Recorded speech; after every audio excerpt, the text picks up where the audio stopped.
Hey everybody, welcome back to another update from MALEDICTOR. It's kind of a short one this month because I was working on another job, had a book cover to do, but got that done, and now we have actually a pretty decent update to go through. It's short, but it's got some good stuff in it, so let's jump on into it. First off, we fixed collision on the E1M2 gates.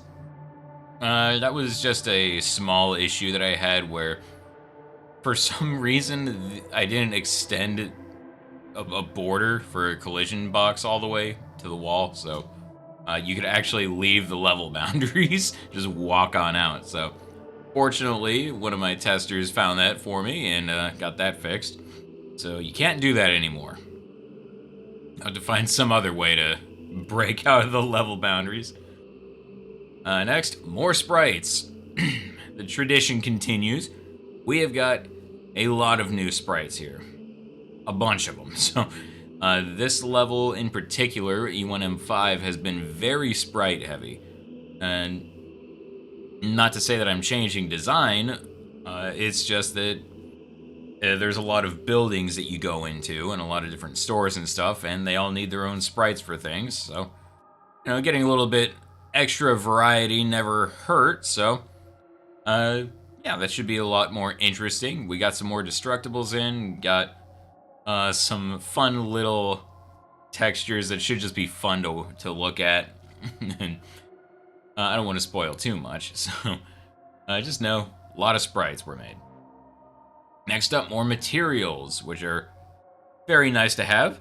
Materials are the textures that are used for the level design. So if we look, like this wood, and the shingles here, these are all materials. So the more materials we have, the more variety we can have in the look of our levels, and fortunately, it helps add a little bit of extra identity to the levels too. So while I can definitely go back into previous levels and put those textures into other levels for some more variety in there, a lot of the time when I introduce a new material, it is specifically for something that I need with that level. And so we get a pretty nice little identifier for the level just by virtue of having a new texture or a texture that's used more often in that one than the others. So next we got E1M5 progress, and I don't really mind spoiling just a little bit here.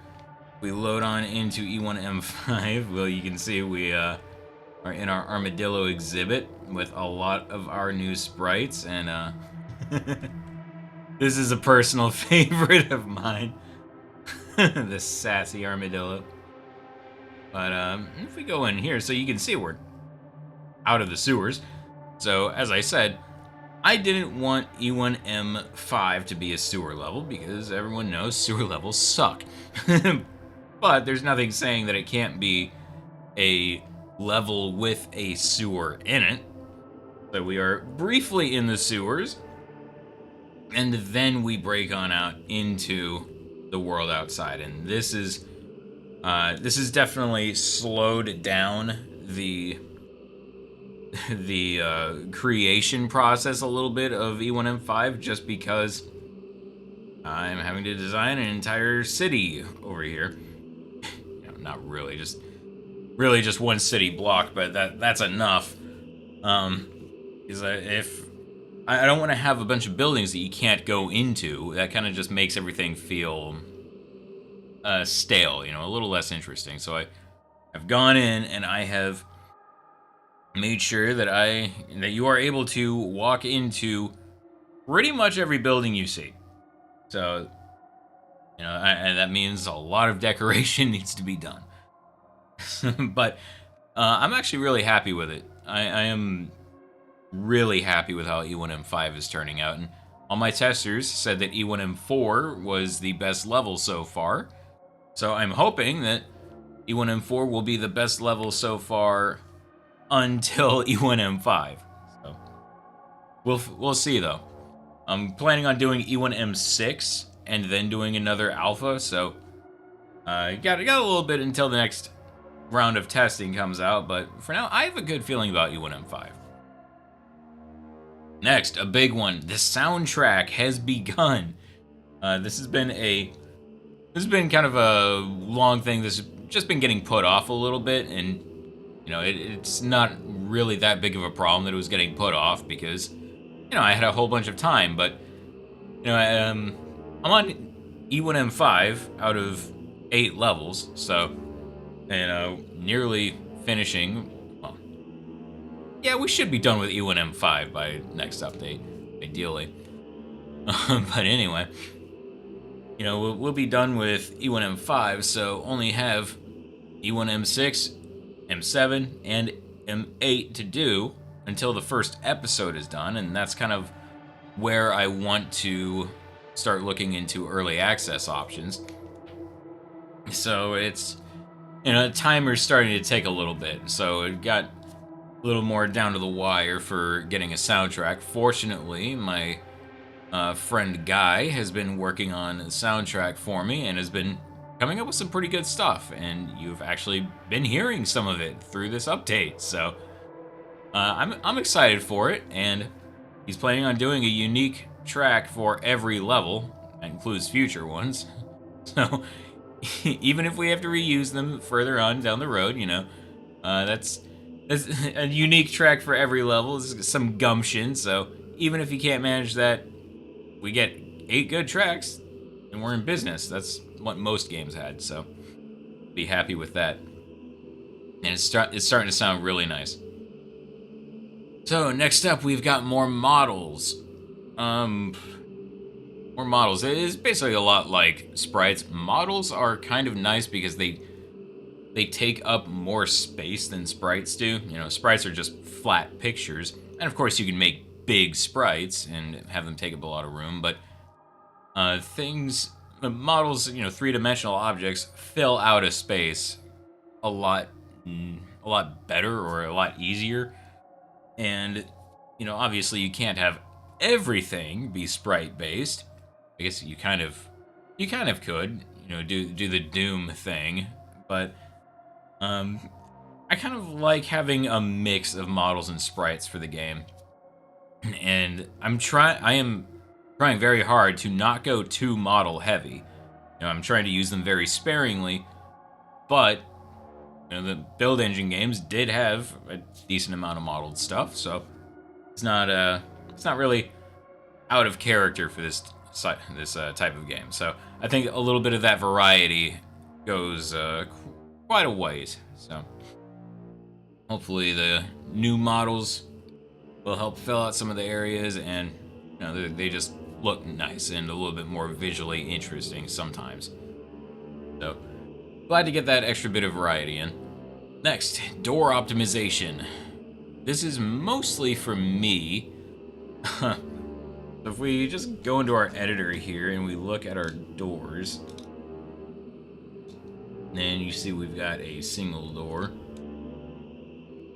So we talked about doors in the last update too, where I resized them and kind of standardized the size for them and standardized that wedge for the textures. And I now have gone a little bit extra, and I have done things like standardize the open and close sound effect for them based off of the material that they are. So I can still change them if I need to, but this way I can just drop doors in. We've got the material in the center based on the sprite. We go to a metal door here.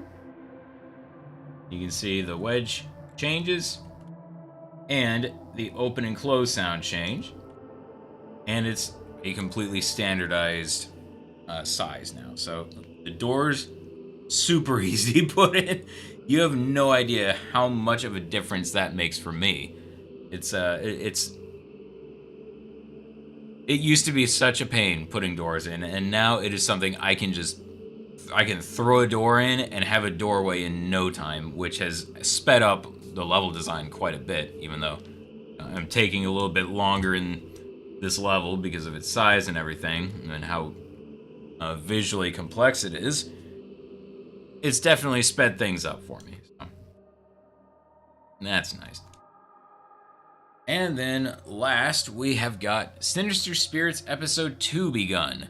Really, it's basically done. I've got the haunting researched. I've got the script written for it, and all I have to do now is I just have to voice the radio and just do the editing and stuff for it. So we'll have another Sinister Spirits episode in this level, and that's for anyone who forgot, that is the kind of a creature feature or ghost radio show that's in the level. So like I've said before, I want to have a radio show and I want to have an arcade game for every level.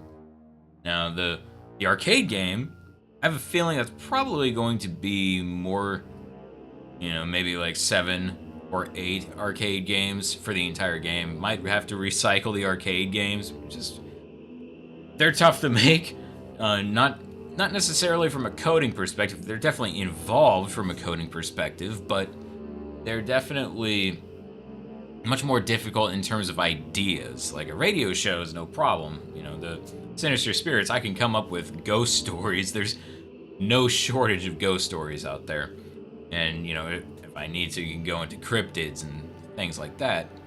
And, we can make other types of radio shows. So there can be a unique radio show for every level. But the arcade games, I have a feeling are going to probably be recycled per episode. But either way, that should still be pretty good. Anyway, that's just those are just the plans for the little bonus things. I also am fooling around with an idea of some TV shows, kind of like how Max Payne 1 did it, where it was just some pictures that would come up on a screen and it would have a narration through it. That could be fun because I do have the TVs put into the game, but anyway, we'll have to see about that. I do really enjoy this extra bit of interactivity and this little bit of added fun for the levels. It's just a lot of fun for me to make, and I think that even if you're not into all of them, there should be something that's kind of fun about at least one of them in each level for people. So, that should be interesting to get in, and hopefully should be enjoyable for people. So, other than that, that is actually it for this month. Like I said, I lost a little bit of time for that book cover, and February is just a short month to begin with. But, good updates here. A lot of work, and really, E1M5 progress kind of encompassed a lot. So, yeah, you can see I have been very busy with stuff. So, I still have a lot more to do. The overall layout of E1M5 is done. I just have to go in and I have to start, this restaurant. I've got to put in tables and chairs and a kitchen and everything. I have to make a lot of sprites. I have to probably make more models and everything, and get things figured out for each area and make everything feel filled out and lived in. But that's also kind of fun. So it should be, I think, a pretty interesting level once it's all done. But that will be it for this update. Thank you so much for watching. I will see you guys next month. Have a good one, everyone.